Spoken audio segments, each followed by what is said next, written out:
శుక్లాంబరధరం విష్ణుం శశివర్ణం చతుర్భుజం ప్రసన్నవదనం ధ్యాయేత్ సర్వవిఘ్నోపశాంతయే. ఓం గం గణపతయే నమః. ఓం శ్రీ గురుభ్యో నమః. ఓం శ్రీ మహాసరస్వత్యై నమో నమః. మా ఆది ఆస్ట్రాలజీని చూస్తున్నటువంటి మీ అందరికీ పేరు పేరున నా హృదయపూర్వక నమస్కారాలు. అంతేకాకుండా విదేశాల్లో కూడా నా ప్రోగ్రామ్స్ చూస్తూ నన్ను ఆస్వాదిస్తూ నాకు ఫోన్ చేస్తున్నటువంటి మీ అందరికీ కూడా, ముఖ్యంగా ఫారిన్ కంట్రీస్లో ఉన్న వారికి, ఆస్ట్రేలియాలో ఉన్న వారికి, చాలా కంట్రీస్ ఉన్నాయి అనుకోండి, ఇవన్నీ వాళ్ళందరికీ కూడా నా పేరున నా హృదయపూర్వక నమస్కారాలు. ఫిబ్రవరి 1 తారీఖు నుంచి 28 ఫిబ్రవరి వరకు కూడా ఈ నెలలు ఎలా ఉండబోతుందో తెలుసుకుందాం. ఫిబ్రవరి నెలలో అంటే 1 తారీఖు నుంచి 28 తారీఖు వరకు ఈ నెల మొత్తం కూడా గ్రహాల యొక్క ప్రభావము, గ్రహాలు ఏ రాశిలో ఉన్నాయో ఇప్పుడు మనం తెలుసుకుందామండి. గురుగ్రహం వక్రగతిలో మిథున రాశిలో ఉన్నాడు, అత్యంత బలంగా ఉన్నాడు. కేతు సింహరాశిలో ఉన్నాడు. రవి, బుధ, కుజ, శుక్రులు వీళ్ళు నలుగురు కూడా జనరల్గా ఏమంటాం మనం, మకర రాశి అంటాం. ఆ మకర రాశిలో ఉన్నాడు. కానీ ఈ 4 గ్రహాలు కూడా మారుతున్నాయండి. అంటే బుధగ్రహము 3వ తారీఖు నుంచి కుంభరాశిలోను, శుక్రుడు 6వ తారీఖు నుంచి కుంభరాశిలోను, రవి 13వ తారీఖు నుంచి కుంభరాశిలోను, కుజుడు 23వ తారీఖు నుంచి కుంభరాశిలో ఉన్నాడు.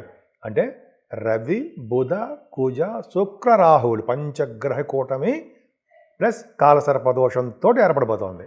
సో ఇది చిన్న ప్రాబ్లం అండి. అంటే 5 గ్రహాల యొక్క కూటమి మనం ఎప్పుడు అనుకుని ఉంటాం, చెడు దోషాలు, చెడు ప్రభావం ఏర్పడుతుంది, ఒక నెలల పాటు ఉంటుంది అలాగా. అంటే రవి కూడా మారిపోతాడు కాబట్టి నెక్స్ట్ మంత్, సో అది ప్రాబ్లం ఉండదు ఇంకా. కానీ రాబోయే ఫిబ్రవరి నుంచి మార్చి నెల వరకు కూడా గ్రహాల యొక్క ప్రభావం వలన పంచగ్రహ కూటమి అంటే 5 గ్రహాల ప్రభావము ఒకే రాశిలో ఉండడం వలన చెడు ఫలితాలు ఇస్తారు. అంతేకాకుండా మంచి ఫలితాలు కూడా వివిధ రాశుల వారికి ఉంటుంది. కానీ ఓవరాల్గా చూసుకుంటే ప్రపంచంలో కానీ లేకపోతే మన ఇండియాలో కానీ చూసుకుంటూ ఉంటే మొత్తం వాతావరణంలో మార్పులు సంభవిస్తున్నాయి. అంటే పొలిటికల్ రంగం, రాజకీయ రంగంలో కూడా మార్పులు జరగడము, కొద్ది వాతావరణం కొంచెం ప్రాబ్లమ్స్ ఏర్పడుతూ ఉంటాయి.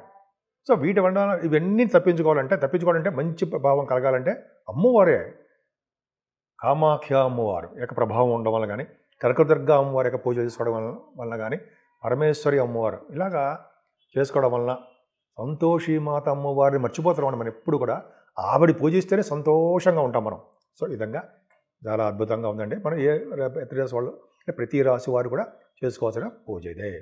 పైగా శనీశ్వరుడు మనకి మీనరాశిలో ఉన్నాడు. ఈ 9 గ్రహాలు ఇప్పుడు చెప్పారండి. ఇప్పుడు ఈ 9 గ్రహాల ప్రభావము 12 రాశుల మీద ఎలా ఉండబోతుందో ఇప్పుడు మనం తెలుసుకుందాం. సింహరాశి వారికి 7వ స్థానంలోనే 5 గ్రహాలు, మీ రాశిలోనే కేతు ఉండడం వల్ల ఈ నెల 23వ తారీఖు నుండి, అంటే ఈ నెల ఫిబ్రవరి నెల మీ కాలసర్ప దోషంలో ఉండబోతున్నాయి ప్లానెట్స్ అన్నీ కూడా.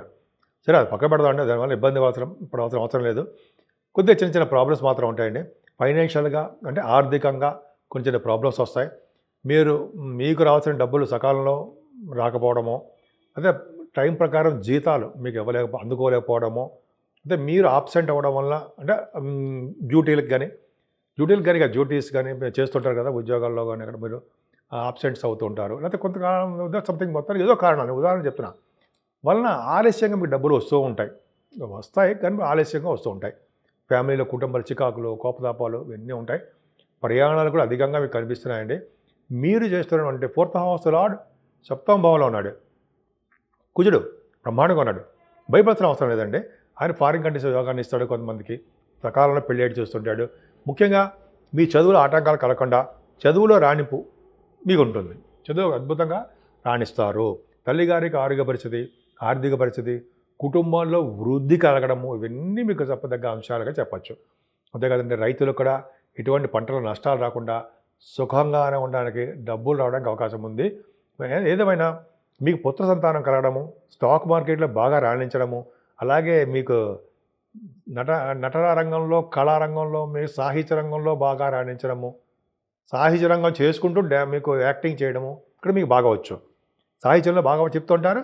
యాక్టింగ్ అంటే నటన, సినిమాల్లో కానీ, టెలివిజన్లో కానీ, స్టేజ్ల మీద కానీ కనిపిస్తూ ఉంటారు. మీరు అవకాశం ఉంది. కుజుడండి అద్భుతంగా బ్రహ్మాండంగా ఉన్నాడు. 6వ భావంలో వెరీ స్ట్రాంగ్గా ఉన్నాడు. 23 రోజుల పాటు అంటే 22 రోజుల పాటు మీకు చాలా వచ్చే స్థితిలో మ్యాక్సిమం అంటే 28 డిగ్రీస్ దగ్గర ఉంటాడు. అంటే పరమోచ్చ స్థితిలో ఉంటాడు. 27, 28 డిగ్రీస్లో అక్కడ కుజుడు ఇచ్చే రిజల్ట్స్ అద్భుతంగా ఉంటాయి. అంటే కోర్టు కేసుల్లో గెలవడము, అంటే లా రిలేటెడ్ సంబంధించిన విషయాల్లో మీకు ఫేవరబుల్గా రావడము, విదేశాలు స్టాంపింగ్ అవ్వడము, మేనమామలుగా బాగుండడము, సేవకా జనం ఉండడము, సంపూర్ణ ఆరోగ్యవంతులుగా ఉండడము, అసలు ఎనిమీస్ అనేవాళ్ళు లేకుండా బ్రహ్మాండంగా ఉండడము, గవర్నమెంట్ సంబంధించిన ఉద్యోగాల్లో అవకాశాలు ఉండడము, ఇవన్నీ కుజుడు వల్ల బ్రహ్మాండంగా జరుగుతాయి. రియల్ ఎస్టేట్ రంగంలో బాగా డబ్బులు సంపాదించడం కూడా ఉంది. సప్తమ స్థానంలో 7 గ్రహాలు బ్రహ్మాండంగా తిష్ట వేసుకొచ్చిన అంటారు కదా, 7 గ్రహాలు ఉన్నాయి. 23 తారీఖు నుంచి 7 గ్రహాలు, సప్తమ స్థానంలో 5 గ్రహాలు అంటే రాహు, రవి, బుధ, కుజ, శుక్రులు, రాహుతో కలిసి 5 గ్రహాలు ఉండడం అనేది ఎంత అద్భుతం. ఫలితాలు ఏం ఇవ్వరండి. కానీ వివాహ శుభకార్యాలు మాత్రం రవి, బుధుల వల్లే అవుతూ ఉంటుంది. మీకు భార్యాభర్తల అనురాగం, ప్రేమాభిమానాలు ఎక్కువ బ్రహ్మాండంగా ఉంటాయి. అంతేకాకుండా భార్యాభర్తల యొక్క అదృష్టం ఉంటుంది సరే, ఒకళ్ళ పట్ల ఒకటి అదృష్టం అని చెప్తాం కదా, అది బాగుంటుంది. అలాగా దగ్గరకు వచ్చి సంబంధాలు ఇంతకుముందు ఆగిపోయేవి, ఇప్పుడు ఆగవు. సప్తమ స్థానం రాహు ఉంటే ఆలస్య వివాహం అనేవాళ్ళం. ఇప్పుడంటే 5 గ్రహాలు ఉన్నాయి కాబట్టి కొంచెం అవకాశము మీకు, అంటే కొంచెం అవకాశం కాదు, చాలా అవకాశాలు మీకు భార్యాభర్తల విషయం అంటే కొత్తగా పెళ్ళవడానికి అవకాశాలు ఉన్నాయి. అంటే కొత్తగా దాంపత్య జీవితం ఉంటారు కదా, కొత్తగా పెళ్ళి అవ్వడము, దగ్గరకు వచ్చి సంబంధాలు ఆగిపోవడం ఉన్నాయి కదా, అవి అవుతాయి, పెళ్ళిళ్ళు అవుతాయి. కానీ అష్టమ శని దోషం ఒక బాగుందండి, ఎక్కువ ఉందండి. సప్తమంలో రాహువుతో పాటు కొన్ని గ్రహాలు ఉండడం, కుజుడు కూడా ఉన్నాడు. అష్టమ స్థానం శని ఉండడం వల్ల కొన్ని మీ ఆరోగ్యం చాలా చాలా ఇబ్బందికరంగా ఉంటుంది. చాలామంది నేను చూస్తుంటారండి, ఫోన్ కూడా చేస్తుంటారు పాపం. సింహరాశి వాళ్ళకి చాలా ఇబ్బందికరమైన వాతావరణం ఏంటంటే, సప్తమ స్థానం బాగానే ఉంది, అష్టమ శని దోషం వలన చాలా ప్రాబ్లమ్స్ ఫేస్ చేస్తున్నారు. మీరు కనుక శివరాత్రి పూట, జన్మానికి శివరాత్రి, ఆ శివరాత్రి పూట ఉపవాసం ఉండి స్వామివారి అభిషేకాలు చేసుకున్నారంటే అద్భుతమైన ఫలితాలు, శనివారం దోషాలు కూడా చాలా తగ్గుతాయి. సరే, సింహరాశి వాళ్ళకి భాగ్యస్థానాధిపతి కూడా ఎగ్జాల్టేషన్లో ఉన్నాడు కాబట్టి భయపడాల్సిన అవసరం లేదు. అంతేకాకుండా మీరు ఏ వ్యాపారం చేసినా, లేకపోతే ఏ విదేశాలు వెళ్ళి చదివినా, మంచి చదువులు చదివినా కూడా మీకు ప్రాప్తి ఉంది. కానీ ప్రతిదీ ఆలస్యం అయిపోతూ ఉంటాయి. అదొక్కటి జర ప్రాబ్లం. ఉద్యోగంలో కూడా ముఖ్యంగా సాఫ్ట్వేర్ రంగ ఉద్యోగస్తులకి, గవర్నమెంట్ ఉద్యోగస్తులకి చెప్పేది ఏంటంటే, మీరు కష్టపడందే ఏమాత్రం యోగించరు. శనీశ్వరుడు అష్టమంలో ఉన్న సంగతి మాత్రం మర్చిపోకూడదు. దశమస్థానానికి సరి చూస్తూ ఉంటాడు. కాబట్టి మీకు ఉద్యోగంలో మార్పులు, ఉద్యోగం పోవడాలు, లేకపోతే పోవడం ఉండదు కానీ ఉద్యోగంలో చిన్న చిన్న ప్రమోషన్స్ రాకపోవడాలు ఇవన్నీ ఉంటాయి. కొద్ది జాగ్రత్తగా ఉండండి. అన్నిటికంటే మంచిది గురుడు ఉన్నాడు కదండి మీకు లాభంలో ఉన్న గురుడు సౌఖ్యాన్ని ఇస్తాడు, సంపదలను ఇస్తాడు, అదృష్టాన్ని ఇస్తాడు, ఆరోగ్యం కూడా ఇచ్చి తీరుతూ ఉంటాడు. అంటే శనీశ్వరుల దోషాలు కూడా పరిహారం అవ్వడానికి అవకాశాలు ఉంటాయి. కానీ గురుబలం ఉంది కాబట్టి శని వలస దోషాలు తక్కువ ముఖంగా ఉండము. ఒకవేళ నిజంగా దోషాలు వచ్చినా కూడా మీకు దోషాలు రాకుండా కాపాడుతూ ఉంటాడు. శనీశ్వరుడు నుంచి గురుడు కాపాడుతూ ఉంటాడు. సో ఈ విధంగా ఏం పడిపోవాల్సిన అవసరం లేదు. ముఖ్యంగా మీరు శివాభిషేకాలు చేసుకోవడం మోస్ట్ ఇంపార్టెంట్ అండి. అలాగే కాలసర్ప దోషాలు ఉన్నాయి కాబట్టి ఒకసారి వీలుంటే కాళహస్తి వెళ్ళండి, అక్కడ రాహుకేతు పూజలు చేయించుకోండి. అక్కడే పరమశివుడు, అలాగే అమ్మవారు, బ్రహ్మరామ అమ్మవారు ఉంటారు కాబట్టి దర్శన భాగ్యం చేసుకోవడం వలన సంపూర్ణమైన ఆరోగ్యవంతులుగా మీరు ఉంటారు. నా పేరు Vadrev Adinarayanarao Sharma. MA astrology, CMA కూడా చేశాను నేను. 35 years ఆఫ్ ఎక్స్పీరియన్స్ ఉంది. అది పక్క పెడదాం. మీరు ముఖ్యంగా జాతకాలు చెప్పించుకోవాలనుకున్నా, ముహూర్తాలు పెట్టించుకోవాలనుకున్నా, మీ యొక్క date of birth, time of birth, place of birth ఇవన్నీ ఉండాలండి. జనరల్గా మీకు కొంతమందికి ఉద్యోగాలు రావట్లేదనో, అనేక రకాల సమస్యలు ఉంటాయి కాబట్టి జాతకాల్లోనే అవన్నీ ఉంటాయండి, క్లియర్గా కనిపిస్తుంది. కొంతమందికి పెళ్ళిళ్ళు ఎప్పుడు అవ్వట్లేదనో ఇవన్నీ ఉంటాయి. అవన్నీ కూడా మనం చూడొచ్చు.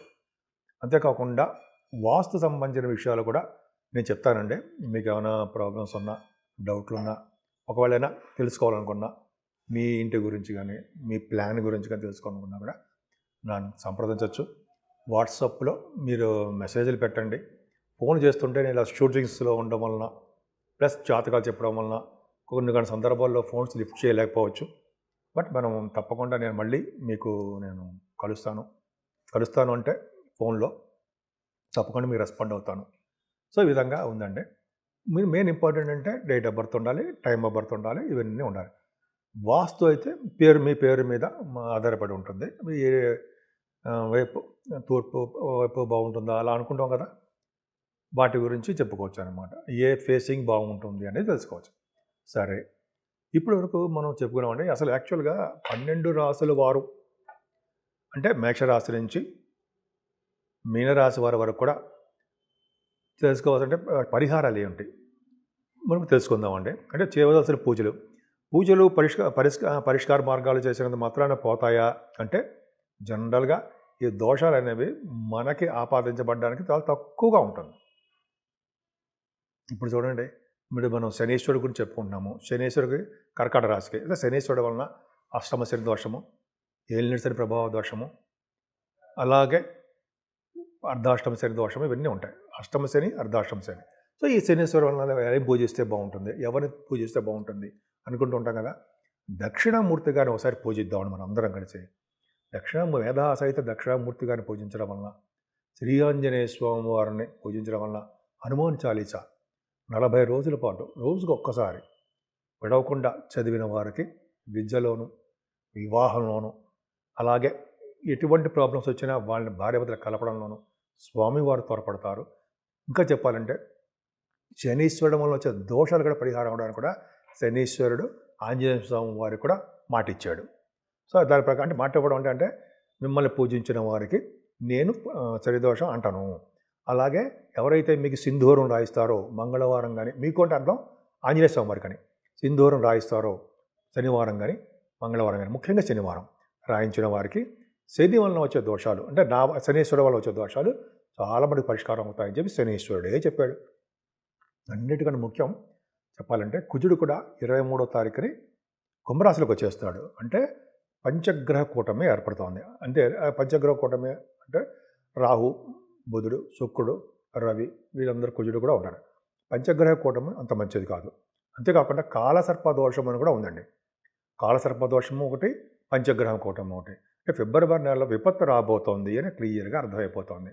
విపత్తు అంటే అర్థం ఏంటి అంటే కొన్ని చోట్ల వర్షాలు బాగా పడడం కానీ, దేశాల మధ్య యుద్ధ వాతావరణం కానీ, లేకపోతే ఉరుములు అంటారు కదా, ఉరుములు పడ్డము, పిడుగులు పడ్డం, అటువంటి వాటి వల్ల కానీ పశు నష్టము, జన నష్టము, గృహంలో పీడలు ఇవన్నీ జరగడానికి మాత్రం అవకాశాలు మాత్రం ఉన్నాయండి. సో ఈ విధంగా అందుకనే మనం ఇవన్నీ నుంచి బయటపడాలంటే ఈశ్వరుణ్ణి పూజించాలి, పరమేశ్వరుణ్ణి అభిషేక ప్రియుడు కాబట్టి అభిషేకాలతో పూజిస్తూ వెంకటేశ్వర స్వామి వారు ఆరాధన చేసుకోవడం వల్ల కూడా సర్వదోషాలు పరిహారం అవుతాయి. ముఖ్యంగా ఇప్పుడు చెప్పే పరిష్కారాలన్నీ కూడా 12 రాసుల వాళ్ళు కూడా ఆచరించదగ్గ విషయాలని చెప్పవచ్చండి.